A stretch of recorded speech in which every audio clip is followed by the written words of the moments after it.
Hello, नमस्कार sir. नमस्ते नमस्ते जी। सर, मैं आपके कहने पे साइबर आउटपोस्ट में गया था सर। जी। अ, उन्होंने बताया कि ये मतलब क्रैक करना पॉसिबल नहीं है सर। मतलब पॉसिबल नहीं है उनके साइड से। फिर मैं सर एसपी ऑफिस में गया था। वहाँ एडिशनल पे एसपी बताया था आपको हमने। फिर हाँ सर, एडिशनल एसपी सर के पास गया था। उन्होंने मुझे इसके लिए डांटा पहले। हाँ। फिर वो केस बोला कि ये पॉसिबल नहीं है क्रैक करना। उन्होंने यही बोला सर, कोई इसका सॉल्यूशन नहीं है, नंबर को बंद कर लो। कंप्लेन तो ले लिया सर, लेकिन मुझे जो डाटा उसके बाद कहीं मतलब मेरे ऊपर कार्रवाई तो ऐसा कोई पॉसिबिलिटी नहीं है ना सर। नहीं, आप डरो मत। आपने कोई अपराध नहीं किया है और आपके ऊपर कोई कार्रवाई नहीं हो, तो आप डरो मत। कार्रवाई होगी, थोड़ा समय लगता है। Police yes sir. जो है, पुलिस की ड्यूटी इसमें बनती है। अगर मान लीजिए कि ऐसे क्राइम में पुलिस भी कहे कि नहीं कुछ हो सकता, तो फिर लोग जाएंगे कहाँ आके। Yes sir. तो ठीक है, कोई बात नहीं, आप इंतजार कीजिए 2-4 दिन। ठीक है। Okay sir. Welcome to CLC judicial. तो आप लोगों ने सुना यह ऑडियो क्लिप। अब यह अपराध जो सेक्सटॉर्शन का है, यह आजकल काफ़ी बढ़ रहा है पिछले 3-4 सालों से, कोरोना पीरियड से। सेक्सटॉर्शन से संबंधित आपको यूट्यूब पे ढेरों सारे वीडियो मिल जाएंगे कि आप ऐसी स्थिति में क्या करें या क्राइम कैसे होता है। मैंने यह वीडियो खासकर एजुकेशनल पर्पस से लोगों को जागरूक करने के लिए, सतर्क करने के लिए, और अगर आप इन चीज़ों में कभी फंस जाएं तो आपको क्या करना चाहिए, क्या नहीं करना चाहिए, हमारी पुलिस की क्या ड्यूटीज होती हैं ऐसे मुकदमे में। इस वीडियो का यह मतलब नहीं है कि हम किसी की भावनाओं को ठेस पहुंचाएं, बल्कि लोगों को जागरूक करना, सतर्क करना। अपराध रोकने की जिम्मेवारी हम नागरिकों की भी है, पुलिस की भी है। नागरिक, अगर सिटीजन, जनता और पुलिस दोनों में विश्वास और भरोसा बढ़ेगा तो अपराध को आसानी से रोका जा सकता है। लेकिन जनता और पुलिस का विश्वास ना बढ़े तो फिर अकेले दम पे अपराध को रोक पाना पुलिस के लिए भी उतना आसान नहीं होगा। बैकग्राउंड में बात करते हैं, थोड़ा सा हिस्ट्री केस का। सेक्सटॉर्शन के ऑफेंसेज में आपको सोशल मीडिया से किसी लड़की का मैसेज आएगा, फ्रेंड रिक्वेस्ट आएगा, फिर वो आपसे आपका व्हाट्सएप नंबर मांगेगी, व्हाट्सएप पे आएगी, और वीडियो कॉलिंग, अश्लील सी पर्सनल वीडियो कॉलिंग होती है। वो वीडियो कॉल रिकॉर्ड कर लिया जाता और ऑडिट करके तब आपको ब्लैकमेल करना शुरू हो जाएगा, आपसे पैसों की डिमांड रखी जाएगी, और इसलिए ऐसे अपराध को एक्सटॉर्शन बोलते हैं। क्योंकि सेक्स से रिलेटेड है तो इसलिए इसका एक नाम दे दिया गया सेक्सटॉर्शन। मैं कुछ, इन्होंने जब मुझे मैसेज किया तो कुछ मैसेजेस मैं आपको दिखा रहा हूँ। I am facing sextortion via WhatsApp and I have no idea what to do. ये कह रहे हैं कि सेक्सटॉर्शन के ये विक्टिम है और इनको कोई जानकारी नहीं है कि इन्हें क्या करना चाहिए। सर, क्या आप थोड़ा समय देंगे? Please talk and help me, I am facing a very serious situation. ये मदद की गुहार लगा रहे हैं मुझसे। I got to know you through YouTube where you were explaining the scenarios of sextortion. तो इनका कहना है कि हमने YouTube पे, हाँ, मैंने थोड़े समय पहले YouTube पे एक सेक्सटॉर्शन से संबंधित वीडियो डाला था। मैंने उससे बचने के तौर तरीके बताया था, और उसी संदर्भ में इनको मेरा वीडियो मिला होगा तो इन्होंने इसलिए मुझे मैसेज किया। हमने इस मैसेज के बाद इनसे बातचीत भी करी। इनका मैसेज कि thank you sir for your time. फिर बातचीत हम लोगों की होती रही। Thank you sir for your time. फिर ये एडिशनल एसपी साहब के पास गया, जो कि अभी ऑडियो क्लिप में ये बता रहे थे। Sir, I could not meet SP as was not there. I met additional SP Assam Police Service and submitted one application with him. कि एसपी से तो मुलाकात नहीं हो पाई, लेकिन एडिशनल एसपी से मुलाकात हुई। He was not at all sympathetic to me. He has scolded me and seemed indifferent to the consequences that I might have to go through. At one point, he said it is impossible to find the person, but he accepted the application. तो additional SP साहब ने इन्हें डांटा भी, कोई sympathy नहीं, totally indifferent, और साफ साफ कह दिया कि भाई यह इम्पॉसिबल है अपराधी को पकड़ पाना, लेकिन एप्लीकेशन ले लिया। और पुलिस ने इन्हें कहा कि sir I change my number as advise by police. फिर इन्होंने एप्लीकेशन दी, sir this is the application I give to additional SP, sir what else can I do for my safety. तो चूंकि पेशे से वकील होने के नाते लोगों की इन परेशानियों में मैं उनकी मदद करता हूं, और वो भी फ्री ऑफ कॉस्ट, तो एक जन सेवा के तौर पे। तो इन्होंने एप्लीकेशन दी थी, वो एप्लीकेशन, ये रही एप्लीकेशन। आप वीडियो को पॉज करके देख लीजिए। मैंने इनकी आइडेंटिटी को डिस्क्लोज नहीं किया है। इन्होंने साइबर क्राइम में कंप्लेंट दी, एक्नॉलेजमेंट नंबर उसका ये रहा, स्क्रीन पे लिखा हुआ है। और अगर असम पुलिस के अगर कोई ऑफिसर इस वीडियो को देख रहे हैं तो वो भी नोट करें।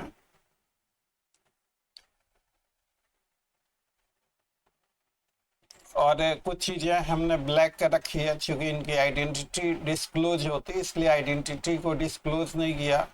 और साइबर क्राइम इंसिडेंट्स है ये। और देखिए ऐसे अपराध खूब बढ़ रहे हैं, और जब कोई हादसा हो जाता, जब विक्टिम सुसाइड कर लेता, तो पुलिस की आंख खुलती है देर से। तो सवाल यह पैदा होता है कि वक्त रहते ही अगर इसमें त्वरित कार्रवाई की जाए तो उन अपराधियों को पकड़ा जा सकता। तो कुछ न्यूज क्लिप्स मैंने यहाँ पे लगाया है। यह देखिए, Jodhpur police birds extortion racket while probing suicide, 3 arrested. बंदा तो चला गया। यह टाइम्स ऑफ इंडिया की न्यूज है। Sextortion 3 held by Ahmedabad police for abetting tin suicide. ये भी सुसाइड का केस है। आप यह देखिए, यह भी एनडीटीवी की न्यूज है। Pune man death by suicide exposes Rajasthan sex video extortion racket. Times of India का देखिए, sextortionist who push man to suicide with video call held.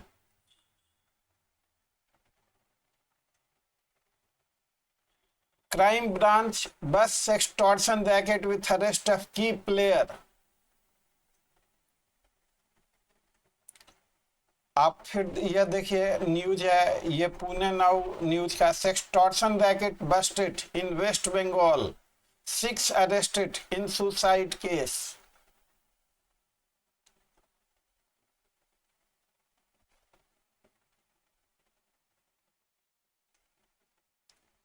और यह आगे और भी न्यूज हैं, बहुत सारी ऐसी अनेकों घटनाएं।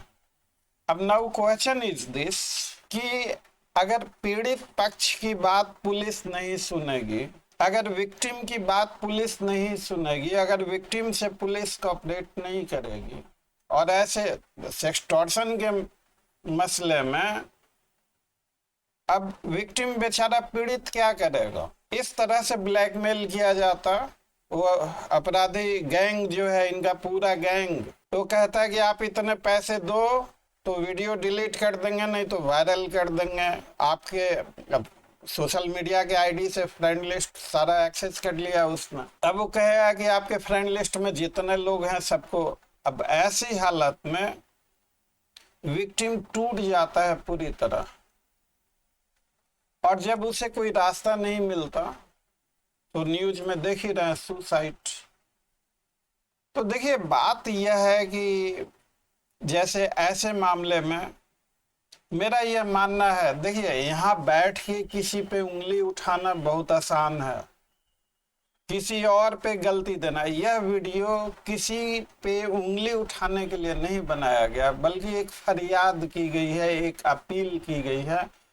मेरा ऐसा विश्वास है कि जनता और पुलिस का रिश्ता भरोसे और विश्वास का होना चाहिए। जब यह रिश्ता भरोसे और विश्वास का जनता और पुलिस में कायम होगा, तभी हम अपराध को रोक पाएंगे। अब देखिए, एडिशनल एसपी स्वाभाविक है, या तो अगर नए होंगे तो डायरेक्ट आईपीएस ऑफिसर होंगे, और नए नहीं होंगे तो पुराने प्रमोट ही होंगे। मतलब एडिशनल एसपी एक सीनियर रैंक है, एक बहुत अच्छा पोस्ट है। और एडिशनल एसपी अगर फरियादी को, विक्टिम को डांटने लगे और कहें कि इम्पॉसिबल है और कुछ नहीं हो सकता, तो देखिए, मैं तो हमेशा पॉजिटिविटी देखता हूँ। अगर आपके साथ हादसा भी हुआ तो ऐसा नहीं है कि वो सिर्फ हादसा ही है, उस हादसे से भी बहुत कुछ सीखने को भी मिलता है।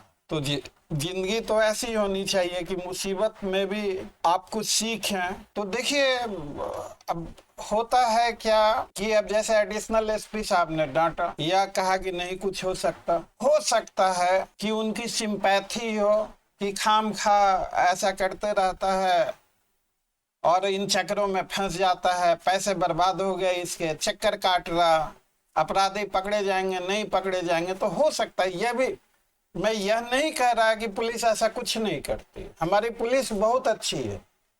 जब सेक्सटॉर्शन से संबंधित हमने वीडियो डाला था यूट्यूब पर लोगों को जागरूक करने के लिए, सतर्क करने के लिए, तो बहुत सारे लोगों के फोन आए हमारे पास कि उनके साथ ऐसा हुआ। उनको हमने कहा पुलिस में जाइए, बताइए अपनी परेशानी, और वो पुलिस में गए, पुलिस को बताया और वो लोग पकड़े गए। तो हम यह नहीं कह सकते कभी कि हमारी पुलिस अच्छी नहीं है। मैं रिपीट कर रहा हूं कि हमारी पुलिस बहुत अच्छी है। हमारी पुलिस अपराधियों से कोई समझौता नहीं करती। हमारी पुलिस दूध का दूध, पानी का पानी करती है। मैं उसमें कुछ चीजें ऐड ऑन करना चाहता हूं। यह वीडियो ऐसी सिचुएशन को हम कैसे टैक्टफुली, प्रोफेशनल तरीके से कैसे हैंडल करें, यह एक मुद्दा है। सरकार अरबों करोड़ों रुपए पुलिस ट्रेनिंग एकेडमी पे खर्च करती है। तो अगर कोई पुलिस ऑफिसर इक्का दुक्का, कभी लाइफ बहुत बड़ी होती है, अब कभी कभी हो सकता है बहुत सारी चीजें, मैं ही वैसे बहुत अच्छा रहता, कभी किसी स्टूडेंट का कॉल आ गया तो डांटना शुरू कर देता। तो हम इंसानी लोगों से गलतियां भी कभी कभी हो जाया करती हैं, कोई इरादा नहीं होता फिर भी गलतियां हो जाती हैं। तो हो सकता है कुछ गैप ऑफ मिसकम्युनिकेशन रहा हो सकता है कि फरियादी के बातचीत करने का तरीका अच्छा नहीं रहा हो सकता है कि उसके बातचीत करने के तरीके अच्छे ना होने के कारण वो इरिटेट होके या कुछ बोल दिया, या अब उन्होंने बोला या नहीं बोला या तो फरियादी जाने और वो जाने। हमें तो जो बात बताई गई फरियादी की तरफ से, तो मैं सिर्फ इतना ही कहना चाहता कि ऐसे सेंसिटिव मसले पे पुलिस को टैक्टफुली हैंडल करना चाहिए। मेरा यह कहना है कि पुलिस अपराध को अकेले नहीं रोक सकती जब तक जनता का सहयोग नहीं हो, जब तक जनता का भरोसा और विश्वास कायम नहीं हो, तब तक वो पुलिस कभी अच्छी पुलिस नहीं हो सकती। तो जनता का साथ, जनता का भरोसा, जनता का विश्वास, पुलिस हमारी रक्षक है। पुलिस हमें ऐसी मुसीबतों से बचाने के लिए बनी हुई है। तो मुझे ऐसा लगता है कि ऐसे मसले को कैसे हैंडल करें, यह पुलिस ट्रेनिंग एकेडमी में एक अलग से, जैसे देखिए, पुलिस का भी सेंटीमेंट हर्ट नहीं होना चाहिए, पुलिस का मोरल भी हाई होना चाहिए। पुलिस के मोरल को बढ़ाने में हम लोगों की भी जिम्मेवारी बनती है। तो मैं इस वीडियो में किसी पे आरोप प्रत्यारोप नहीं लगा रहा हूं, बल्कि हाथ जोड़ के प्रार्थना कर रहा हूं कि ऐसे मामले को टैक्टफुली और प्रोफेशनल तरीके से हैंडल करना चाहिए। ऐसे मामले में यह नहीं कहना चाहिए कि कुछ नहीं हो सकता। अरे साहब, अगर पुलिस ही ऐसा कहने लगे कि कुछ नहीं हो सकता, तो फिर जनता जाएगी कहां? पीड़ित फरियादी कहाँ जाएंगे अपनी फरियाद करना? तो मैं जहां तक समझता हूं कि ऐसा नहीं कहना चाहिए। हो जाती हैं चीजें। दूसरी चीजें देखिए, कभी कभी होता है, मान लीजिए थोड़ी देर के लिए मैं ही पुलिस अफसर होता तो मुझे भी ह्यूमन माइंड बड़ा विचित्र होता। ह्यूमन माइंड, मैं ही अगर खुद को, अगर मैं थोड़ी देर के लिए मानूं कि मैं एक पुलिस ऑफिसर हूं और मेरे पास कोई फरियादी आ गया, अरे अनाप शनाप काम करते रहता, आ गया लेके तंग करने, परेशान करने के लिए, तो हो सकता है कि मैं भी रिएक्ट कर जाऊं। तो अपनी भावनाओं पे, अपनी जज्बातों पे काबू करना ही प्रोफेशनलिज्म है। अगर हम अपनी भावनाओं पे काबू ना कर पाए, अपने जज्बातों पे काबू नहीं कर पाए, तो क्या प्रोफेशनलिज्म रह गया? तो मेरी गुजारिश है, हम लोगों ने डीजीपी असम को भी मेल किया है। मुझे उम्मीद और भरोसा है कि पुलिस इसमें समुचित विधि सम्मत कार्रवाई जरूर करेगी। मैं एक बार फिर से कह दूं, हमारी पुलिस बहुत अच्छी है। जरूरत है तालमेल बढ़ाने की, सहयोग की। पुलिस की भी बहुत सारी मजबूरियां होती हैं। आप थाने, पुलिस स्टेशन में इतनी कोर्ट की duty, security duty, law and order की ड्यूटी, वर्कलोड एक पुलिस ऑफिसर पे बहुत ज्यादा होता। तो अब मैं जो पुलिस ट्रेनिंग एकेडमी है उनके भी डायरेक्टर से अपील करना चाहूंगा कि एक जनरल अवेयरनेस